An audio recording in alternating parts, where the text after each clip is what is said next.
retrouver justement cette liste de départ, vous l'avez aperçu, avec au couloir numéro 1, on va retrouver Brian Mariano des Antilles néerlandaises, 10 secondes 23 en altitude, c'était aux États-Unis là où il a commencé sa saison, 8e sur 200 mètres au championnat du monde en 2009 l'an dernier. David Alert, le français dont c'est la rentrée, un record à 10,27 mais qui date de 2006.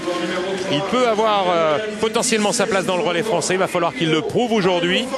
Mario Forsyth, le Jamaïcain, lui aussi a couru en 10 secondes 16 et c'est son record cette saison. À ses côtés, le retour de Dwayne Chambers qui s'était imposé ici, 10 secondes 06, 10 secondes 11 il y a de cela quelques jours pour Dwayne Chambers.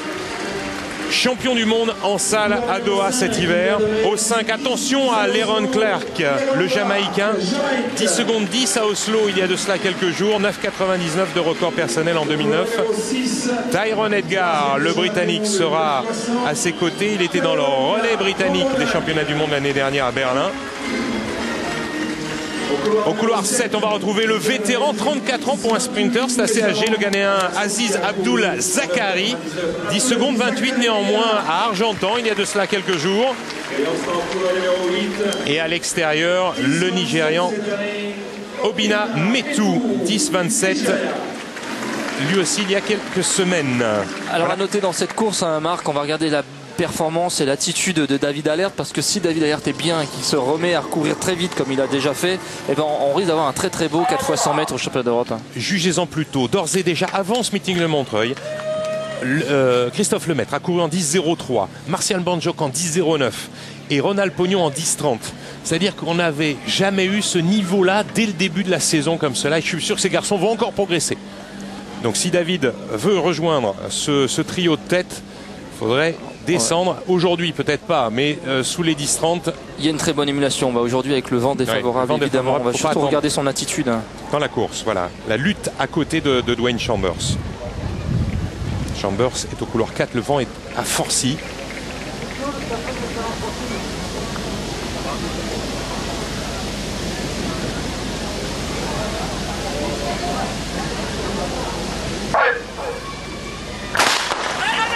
Pas de faux départ, Dwayne Chambers bien parti à la lutte avec Leron Clark.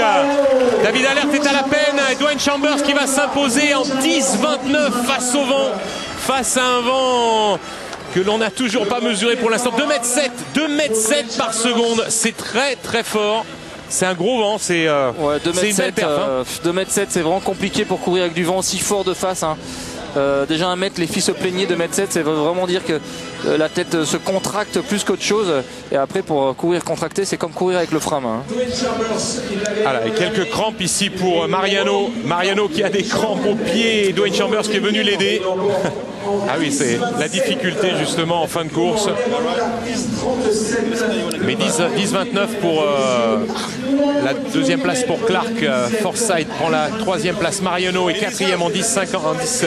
Il est blessé. Zakari 10,49. Cinquième Metu. Je vous disais que David Alert était assez loin. Il va prendre la 8e place, semble-t-il, de cette course. Voilà, et des crampes. On va revoir cette course au ralenti. 10,63 avec 2,7 m de vent de face. Bon, je ne sais pas si on peut en tirer une conclusion. David Alert qui n'est pas très mal parti. Enfin là, il se lutte. On voit la tête qui rentre dans les épaules. Alors que Dwayne Chambers arrive à rester assez relâché jusqu'au bout. Voilà la différence, vraiment, c'est les athlètes qui arrivent à rester relâchés avec du vent de face. C'est vraiment le piège. Le vent inquiète un peu l'athlète et le sprinter. Donc on se contracte et là c'est vraiment pas bon du tout pour le relâchement, pour étirer la foulée, étirer les bras. Alors évidemment on voit Dwayne Chambers qui a une boule de muscle hein, qui est extrêmement contractée, mais il y a du relâchement dans cette montation. Avec du relâchement malgré tout, ouais. Et ce qui permet justement de bien finir son geste, comme vous l'explique Jean. Allez, on va aller écouter justement Dwayne Chambers avec Samir.